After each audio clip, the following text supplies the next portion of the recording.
നമസ്തേ. ഇന്നത്തെ വീഡിയോയിലൂടെ നമ്മൾ മനസ്സിലാക്കുന്നത് പൂരുരുട്ടാതി നക്ഷത്രക്കാരുടെ 2025 വർഷഫലത്തെക്കുറിച്ചാണ്.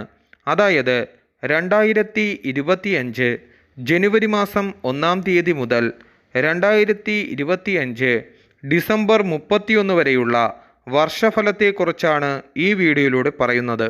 ജനുവരി, ഫെബ്രുവരി, മാർച്ച് ഈ മാസങ്ങളിൽ പിതാവുമായി പല രീതിയിലുള്ള അഭിപ്രായ വ്യത്യാസങ്ങൾ ഉണ്ടാകുകയും സുഹൃത്തുക്കളുമായി അകലുകയും ആഭരണങ്ങളും വിലപിടിപ്പുള്ള മറ്റ് വസ്തുക്കളും നഷ്ടപ്പെടുവാൻ സാധ്യതയുണ്ട്.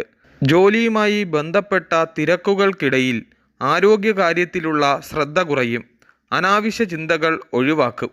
കൂട്ടുകുടുംബത്തിൽ നിന്നും മാറി താമസിക്കേണ്ടി വരികയും വിദേശത്ത് ജോലിക്ക് പോകുവാൻ ആഗ്രഹിക്കുന്നവർക്ക് കാലതാമസം നേരിടേണ്ടി വരികയും വാക്കുദോഷം കൊണ്ട് ശത്രുക്കളെ സമ്പാദിക്കുകയും പരുക്ക് ഏൽക്കുവാൻ സാധ്യതയുണ്ട്. അപമാനം സഹിക്കേണ്ടി വരികയും ദമ്പതികൾ വിട്ടുവീഴ്ച മനോഭാവത്തോടെ പെരുമാറുകയും ശത്രുക്കൾ മിത്രങ്ങളെപ്പോലെ അടുക്കുകയും കർമ്മരംഗത്ത് പുരോഗതിയുണ്ടാകുകയും പുതിയ വാഹനങ്ങൾ വാങ്ങുകയും കടബാധ്യതകൾ തീർക്കുവാൻ സാധിക്കാതെ വരികയും ഫലമാകുന്നു. പരിഹാരമായി നരസിംഹമൂർത്തിക്ക് പാനകം നൽകുന്നത് ഉത്തമമാകുന്നു. ഏപ്രിൽ, മെയ്, ജൂൺ ഈ മാസങ്ങളിൽ പണയത്തിലിരിക്കുന്ന വസ്തുവകകൾ തിരിച്ചെടുക്കുകയും കുടുംബത്തിൽ ചില്ലറ വാക്കുതർക്കങ്ങൾക്ക് സാധ്യതയേറുകയും വ്യാപാരികൾ കടക്കണിയിൽ അകപ്പെടുവാൻ സാധ്യതയുള്ളതിനാൽ ശ്രദ്ധിക്കുക. ആത്മാർത്ഥമായി ചെയ്യുന്ന കാര്യങ്ങൾ പോലും വിമർശനത്തിന് ഇടയാകും. പൂർവിക സ്വത്ത് ലഭിക്കുകയും വളരെ നാളായി കിട്ടാതെ കിടന്ന പണം കയ്യിൽ വന്നു ചേരുകയും അന്യരുടെ കാര്യങ്ങളിൽ ഇടപെട്ട് ചില പേരുദോഷങ്ങൾ കേൾക്കേണ്ടതായി വരികയും വിവാഹകാര്യങ്ങളിൽ തീരുമാനമെടുക്കുകയും ഗുരുജനങ്ങളുടെ വിയോഗത്തിൽ ദുഃഖിക്കുകയും ഫലമാകുന്നു. പരിഹാരമായി സുബ്രഹ്മണ്യ സ്വാമി ക്ഷേത്രത്തിൽ പഞ്ചാമൃത അഭിഷേകം നടത്തുന്നത് ഉത്തമമാകുന്നു.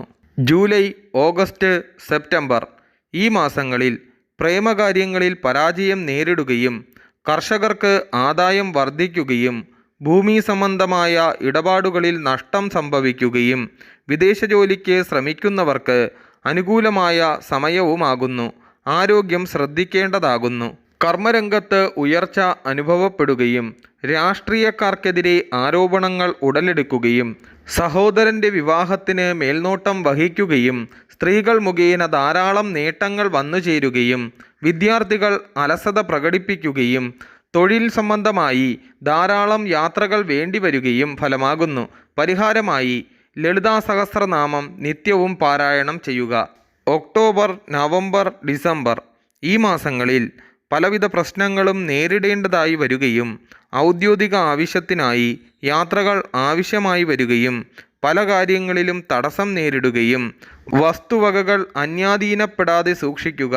പ്രേമകാര്യങ്ങളിൽ പരാജയം ഉണ്ടാകുകയും ആദായമുണ്ടാകുമെന്ന് കരുതി തുടങ്ങിയ ചെറുകിട ബിസിനസ്സുകൾ നിർത്തേണ്ടി വരികയും ജോലിസ്ഥലത്തിനടുത്തായി വീട് വാടകയ്ക്കെടുക്കുകയും വിദേശത്ത് ജോലി ലഭിച്ചതായി അറിയിപ്പുകൾ ലഭിക്കുകയും അയൽക്കാരുമായി വാക്കുതർക്കത്തിന് സാധ്യതയുണ്ടാകുകയും പകർച്ചവ്യാധികൾ പിടിപെടുകയും പരിഹാരമായി ഗണപതിക്ക് കറുകമാല ചാർത്തുന്നത് ഉത്തമമാകുന്നു.